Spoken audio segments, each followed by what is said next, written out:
જુનાગઢ થી હલો હા બોલો. જુનાગઢ થી ઓલા રાવણભાઈ રહ્યા ને એ લાઈન હા ઉપર હમણાં લઉં છું, લાઈન ઉપર જ છે પણ હમણાં હા જોડું છું. હા બહુ વ્યવસ્થિત વાત કરજો. હા એ નોટિસ ની વાત કરશે. ભલે. આપનો કોલ પ્રતીક્ષામાં છે. હા સંજયભાઈ, લાઈન ઉપર આપણે રાવણભાઈ છે, વાત કરો. બોલો રાવણભાઈ. સંજયભાઈ મજામાં? એકદમ મજામાં, તમે કયો? બસ બસ. આપણે ઓલું ચંદુ વાળો કેસ છે હા. તો એ તો અનુપપુના કેવાથી લઈ રહ્યા છે ને પ્રફુલભાઈ તમે? નહીં દિનેશભાઈ ના કેવાથી, અનુ બાપુ ના કેવાથી નહીં. અરે આપણે ઓફિસે બેઠા હતા, ફર્સ્ટ તમે ફોન કર્યો. એ તો આનો જે કાંઈ તમારે કેસ થાય એ વકીલ તમારે જોવાનું. તમારે લોકો જે કઈ વાત થઈ હોય, પણ હું તો દિનેશભાઈ ના રેફરન્સ થી આવ્યો અને જે તે વખતે વાત એમ જ હતી કે લડત કરવાની છે. એટલે વાત આપણે બરોબર છે, લડત કરવાની. મારી વાત સાંભળો. પણ જે આજે કાંઈ આજે પ્રાથમિક આજે બાપુને દેવાનો હતો ને રાજુભાઈને હું લેવા દેવા? નહીં બાપુ એવી કઈ મારી યાર કમિટમેન્ટ નથી કર્યું. એવું તમે અરે બાપુ આપણે હારે વાત બેઠા કરી હતા ને, લ્યો. ફોન કર્યો. હે હું અહીંયા આવ્યો, આપણે ઓફિસે તમારી બેઠા. અંચાબેન મારી મારી બેઠા મારી હતા. વાત સાંભળો. આપણે એ ફર્સ્ટ જે તમે તે ફોન વખતે કર્યો. ખાલી જામીન અરજી પૂરતી વાત હતી. પછી કેસમાં ને એમાં તો ક્યાં એ લોકોને ને બાપુને ને પછી તો કઈ કોન્ટેક્ટ જ નથી. અરે આપણે ફોન કર્યો બાપુને, અને તમે બીજું જ ફોન કર્યો રાવણભાઈ, તમારા આજે વતી. આજે તમે એક વસ્તુ સમજો કે આજે અમારા હા. વીપી પડ્યા હોય, અમે મહેનત કરી હોય અને બારોબારી અમને પૂછ્યા વગર સમાધાન કરી લઈએ. સમાધાન કરે એની અમે અમને વાંધો નથી, એ તો કરવું જોઈએ સમાધાન થતું હોય તો. પણ એટલીસ્ટ અમને જાણ તો કરવી જોઈએ ને. પાછા ખોટું બોલે છે મારી યારે કે સમાધાન થઈ ગયું છે, હું પૂછું છું છતાંય મને ના પાડે. તો ખોટું હવે એ બોલવાનું તો શું મને કારણ હજી ભાઈ? મારી વાત નથી, એ તો નોટિસ મોકલી ને. એમ નહીં તો મોકલવી જ. નોટિસ રિફ્યુઝ શું કામ કરી? હાલો મને એમ કયો, નોટિસ રાવણભાઈ સ્વીકારી એમાં લેવી જોઈએ ને. રાવણભાઈ ની બધી ખબર છે. રાવણભાઈ આપણે કેતા નતા, કેટલી વાર રાવણભાઈ ને કીધું ભાઈ હું છે પણ રાવણભાઈ આપણે બંધ એટલે મૂકી રાખીને અંદર આમ રાખ્યા હા, એવું છે. એટલે આ અને બધી વસ્તુ તો દિનેશભાઈ, રાવણભાઈ આ રીતે તમને મારો તો સ્વભાવની ખબર જ છે, હું કોઈથી પૂછતો જ નથી. હમ. એટલે રાવણભાઈ આમાં શું દિનેશભાઈ, છે કે જે તે તમે વખતે ફાઇટ સમાધાન કરી કરવાની શકાય વાત એવું હતી. પૂછો. બીજું કે આજે આજે તમે એક વસ્તુ સમજો કે આવા કેસમાં અમે પડીએ એટલે અમારા જીવનું જોખમ હોય, અમારા કેરિયરનું જોખમ હોય. આજે આમાં પડ્યા ને એટલે મને ને દિનેશભાઈને 306 માં હલવાડ્યા અમિત ખોટવારામાં. અમારે કાંઈ લેવા દેવા નથી. તોય શું કામ એને કે ગણેશ અમે 4 મહિના રખાયો હતો એટલે આ બધી વસ્તુ અમારી ઉપર અસર આવતી હોય અને તમે બારોબાર પછી ઓલું કરી લ્યો, અમને વિશ્વાસમાં ન લ્યો, વાતે ન કરો. તમે જે એ કરો તો અમે રાજી અનુબાપુને જ છીએ કહેવાનું ભાઈ. પડે ને, અનુબાપુ મારે ભીનું શું છે ભાઈ, તમે આ સમાધાન થયું ઈ? એ તમે વાત કરી લ્યો. અહીંયા અનુબાપુ જુનાગઢ જ છે. બસ તમે વાત કરી હતી, અમે તો નહોતી કરી. મારી વાત સાંભળો. એ ત્યારે ખાલી જામીન અરજી પૂરતી જ વાત હતી, પછી કઈ કેસ બાબતની કઈ વાત નથી. દિનેશભાઈ, હું એવો ચોખ્ખો માણસ છું ભાઈ સંજયભાઈ, હા. કે હું રાજુભાઈ ના બાપનું મારી પાસે ના હાલે. અને તો બીજું, હું અને ચોખ્ખી વાત એવું છું. મારી વાત સાંભળો રાવણભાઈ. આજે અનુભાઈ વચમાં હોય કે અનુબાપુ વચમાં હોય તો એ તો લડાઈ કરવાની વાત છે ને. અનુબાપુએ કીધું હોય સમાધાન કરી લીધું, તમે કર્યું કે સમાધાન? હાલો. એને એટલે તમે આવના જેવું કરો છો કે જયારે બાજુ છે ત્યારે બીજાના પૈસાનો ઉપયોગ કરો. સમાધાન તમારી રીતે કરી લ્યો, પૈસા લઈને, કરોડ 2 કરોડ લઈને. એ વ્યાજબી વાત છે? કેને લડાઈ કરવાની હતી, અનુબાપુ ઊંચા હાથ કર્યા. દિનેશભાઈ સાક્ષી, દિનેશભાઈ કીધું કે અનુબાપુને કઈ લેવા દેવાની. પણ તો હું તમને એ જ કહું છું ને. તો ખોટી વાત અનુબાપુને છે, ખોટી એમ વાત છે. નહીં. એવી બાબતમાં હું ક્યાંય હતો જ નહીં ભાઈ. ઊંચા હાથ બાબતે બરોબર છે. તમે મને ના કીધું યાર અનુબાપુ કઈ લેવા દેવાની. પણ સરકારની સામે લડવા નીકળો તો એ તો એને જાહેરમાં કીધું કે જયંતિની સામે લડવું હોય તો ભેગો તમને મદદ કરીશ. સરકારની સામે લડવા નીકળો તો હું તમને મદદ નહીં કરું, પણ તમે સરકારની સામે લડવા નીકળી ગયા તો અનુભાઈ તો નીકળી જ જાય ને એમાંથી. પણ લઈ કોણ કીધું? કોણ લઈ ગયું ભાઈ? તો પછી અનુબાપુનું કયું કરવું જોઈએ ને. પણ અનુબાપુએ જ કહેવાયું. તમને કહું તો ખરી કે અનુબાપુએ જ દેવદાનને કીધું કે રાજુભાઈ કે આવા શબ્દ બોલે. ભાઈ હવે એ આપણા વચ્ચેની વાત નથી એટલે હું તો ન કહી શકું એમાં કાંઈ. પણ તો તમને એવું કહું એટલે હું સ્પષ્ટતાથી કહું છું. મારે કોઈને કાંઈ આપણે કોઈ 5 રૂપિયા લેવા દિનેશભાઈ. ભાઈ જો વકીલ તરીકે સંજયભાઈ કામ કર્યું છે એમાં હું ક્યાંક ને ક્યાંક હતો એટલે એમાં હું કાંઈ ના ન પાડી શકું. કારણ કે જયારે જામીન અરજી થઈ ને ત્યારે સંજય હતો, રાજુભાઈ હતા, હું હતું અને રાજુભાઈ રહ્યા ને ત્યારે જોરમાં હતા. વાવ થાબડીને કહેતા હતા કે લડી લેવું છે તમે ચિંતા નહીં કરતા. સંજયભાઈને કહેજો કે આપણે ગમે એમ કરીને આની સામું લડી લેવું છે. એ બીની ચિંતા કરતા નહીં. એ મારી હાજરીમાં વાત થઈ હતી, મને ખબર. રાજુભાઈ એવું બોલ્યા કદાચ હોય તમારી પાસે, પણ આપણે સ્પષ્ટતા જયારે કેસ લઈ રહ્યો આપ્યો ને ભાઈને સંજયભાઈને, ત્યારે અનુબાપુના કહેવાથી જ કેસ લઈ રહ્યો છે.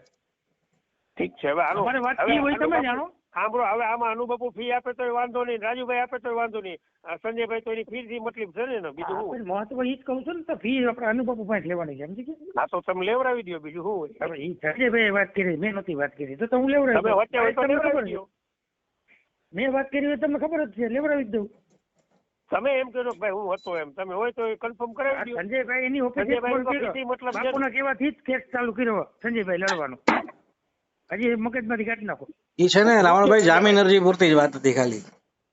હજી તમે બાપુ જે તે યાદ કરી લ્યો વખતે. સંજયભાઈ, હા. અહીંયા છોકરી બેઠી હતી, તમે લખ્યું હોય કાગળમાં. મારી વાત સાંભળો, કે જે તે વખતે ખાલી જામીન અરજી પૂરતી વાત હતી. બીજું કે અનુ બાપુ માની લ્યો ફી દેતા ગમે દેતા, મારે એની હારે કઈ લેવા દો, તમે ત્યાંથી લેવડાવી દો મને, મને મારી ફી થી મતલબ છે. હાલો, તમે એક બાજુ એમ કહેજો કે અનુ બાપુ હાથ ઊંચા કરી દીધા ને એક બાજુ મને એમ કહેજો કે અનુ બાપુ પાસેથી ફી લઈ લ્યો એમ.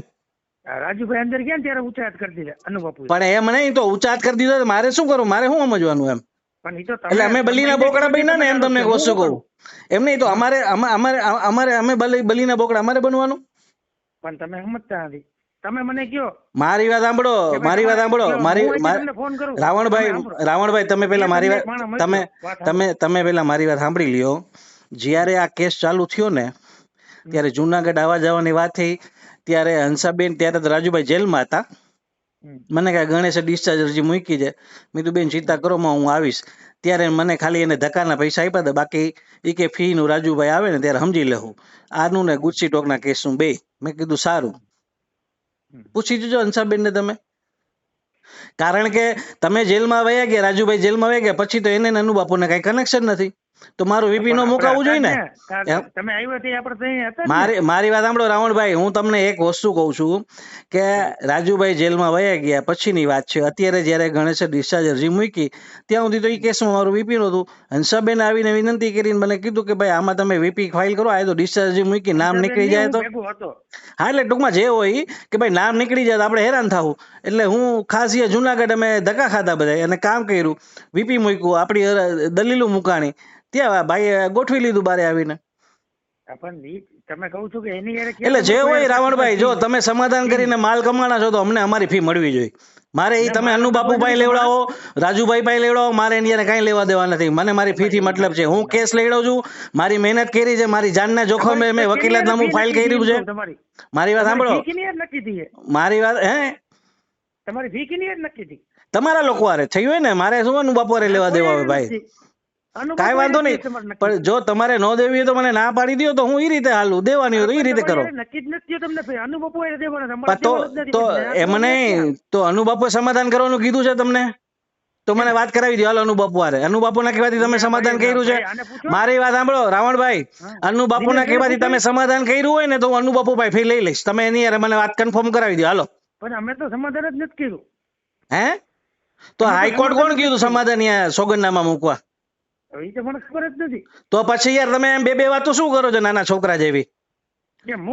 જો મારી વાત સાંભળો, તમે એમ કહેતા હો ને કે અનુબાપુભાઈ ફી લેવાની છે, તો અનુબાપુના કહેવાથી તમે સમાધાન કર્યું છે, હું અનુબાપુને મને ફોન કરાવી દો, મને વાત કરાવી દો, એટલે હું અનુબાપુભાઈ ફી લઈ લઈશ. એને ઊંચા હાથ કરી લીધા પછી એની વાત. હા પણ ઊંચા હાથ કરી લીધા તો હું શું, મારે હવે પૈસા કોની પાસેથી લેવાના? ઊંચા હાથ કરી લીધા એટલે તમારે જરૂર છે તો એને ઊંચા હાથ કરી લીધા, મને દેવાના થાય છે તો મેં નીચા હાથ કરી લીધા. એમ બે વાત હાલે કોઈ દિવસ? તમે જ કીધું તું ને ભાઈ અનુબાપુ કઈ. નહીં એ તમે જૂની વાતો કરો માં, તો જૂનું તો ઘણું બધું થયું છે. જૂનું રાજુભાઈ એમ કીધું તું હું મરી જાઉં તો સમાધાન નથી કરવું, મારે બાજવાનું છે ને લડવાનું છે, તો કા ભાઈ બેહી ગયા પાણીમાં? આ તો હું તમને એ જ કહું છું. એટલે જૂની વાતો તમે મને યાદ કરાવો છો તો હું તમને યાદ કરાવું છું. રાજુભાઈએ પાણી હાથમાં લઈને કીધું હતું કે આપણે હું મરી જાઉં તો સમાધાન નથી કરવું, નાની યાર બાજુ જ છે. એમાં હું નતો બાકી આવા તો એમાં રાવણભાઈ નહોતા, એમાં સંજયભાઈ હતા. એમ નો હાલે રાવણભાઈ, ડબલ વાત નો હાલે. તમારે રાજુભાઈ ને સમજાવવો જોઈએ કે ભાઈ આપણે 2-3 કરોડ લીધા હોય તો વકીલ ને એની મહેનત ના દેવા જોઈએ. તમે સમજી ગયા મારી વસ્તુ? બાકી તમે એકલા એમને બારોબાર શીરો હરાવી લ્યો ને અમને બલીના બોકડા બનાવી દો. અમને અમારી માથે 306 થઈ ખોટી. કાલ હવે અમારી માથે હુમલા થાય, તમે તો સમાધાન કરીને ખાઈ પી લીધું. અમારે શું કરવાનું? અમારે શું સમજવાનું? નહીં એટલે રાવણભાઈ, જો મારી ફી કાયદેસર ની મારી લેવાની થાય છે, એ તમે આપો, અનુબાપુ આપે, જે આપે એ તમે મને, મારે એની યાર કઈ લેવા દેવા નથી. જો અનુબાપુ દેવાને તમે વાત કરીને મને દેવડાવી દેજો. પણ તમારે જેની યાર વાત થઈ હોય એની યાર કરી લ્યો ને. મારે એની યાર વાત થઈ હતી, એને તો જૂની, ત્યારે તો કેટલી વાતો થઈ હતી. ત્યારે રાજુભાઈ એમ કીધું તો અનુબાપુ નો દે તો હું બેઠો હું, ચિંતા ન કરતા.